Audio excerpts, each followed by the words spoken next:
রাখবো। এই মুহূর্তে যেমন 7টা জায়গার ছবি দেখাচ্ছে, পাশাপাশি দুর্গাপুরের ছবি দেখুন, মহকুমা শাসকের দপ্তরের সামনেই কার্যত হাতাহাতির ছবি, একে অপরকে ধাক্কা দিচ্ছে। এইটা কি তৃণমূল কংগ্রেসের সংস্কৃতি? এটাই কি তাদের কালচার? যেই ছবি দেখছেন ফর্ম 7কে কেন্দ্র করেই এইরকম সংঘর্ষের ছবি।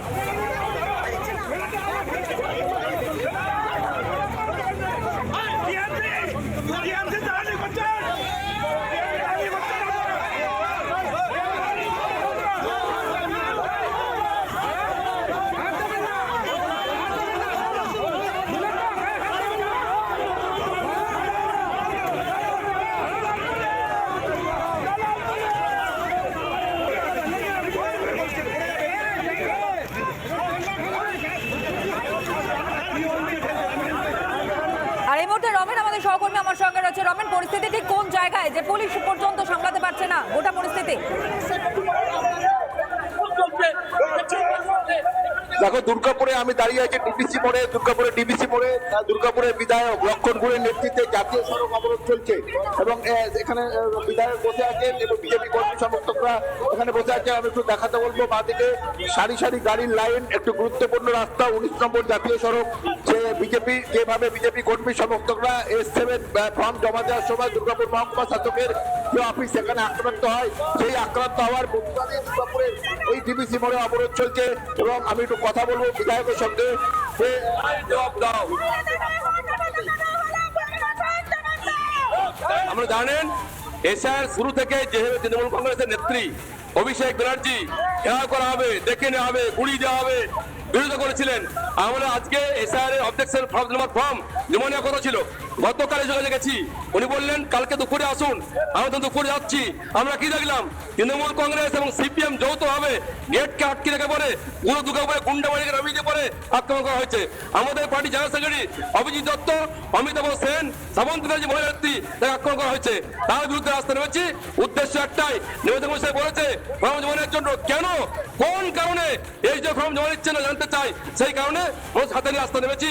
যদি এই যে ফর্মে জমা না নেন, যেমন চাইছে এই যে অবজেকশন ফর্ম যদি না করতে পারে, এদের মধ্য দিয়ে আমরা ভোটে ক্ষমতা নিয়ে আসবো। যেভাবে একুশে ক্ষমতা এসছে, কবিতা ক্ষমতা এসছে, প্রোগ্রাম চলবে যতক্ষণ না এসডিও ক্ষমতা না চাইবে, ফর্ম জমা না হবে। আমাদের আন্দোলন চলছে, এই আন্দোলন চলবে, সেই জন্য রাস্তা বসেছি।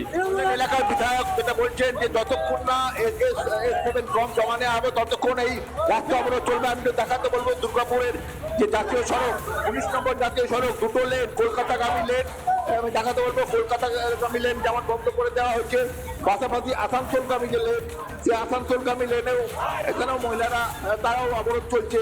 মানে দুটো লেনেই কার্যত অবরোধ চলছে। এবং যিনি আক্রান্ত হয়েছিলেন এই ফর্ম 7 জমা দিতে গিয়ে, সেই বিজেপি কর্মী আমার সঙ্গে আছেন। দেখুন, রাস্তা অবরোধ করা ছাড়া আমাদের কাছে কোনো উপায় ছিল না, কারণ আজ গণতন্ত্র নিজেই রাস্তায় দলিত পোষিত। হ্যাঁ, আমি ফর্ম 7 জমা দিতে গেছিলাম, আমরা সকলেই যখন গেছিলাম তখন তৃণমূলের দুষ্কৃতীরা আমাদের উপর অমানবিক অত্যাচার করে, যা অমানবিক অত্যাচার তারা সাধারণ জনতার উপর করছে তাই করে। এবং তাতে আমার নিজের আঘাত লেগেছে, আমার আঙুল একটা ভাঙা গেছে এবং এই আঙুল ভাঙা গেছে। আজ তারই প্রতিবাদে আমরা রাস্তা অবরোধ করতে আমরা মাথায় শুনলেন যিনি আক্রান্ত হয়েছে বিজেপি কর্মী, তিনি যেটা জানালেন।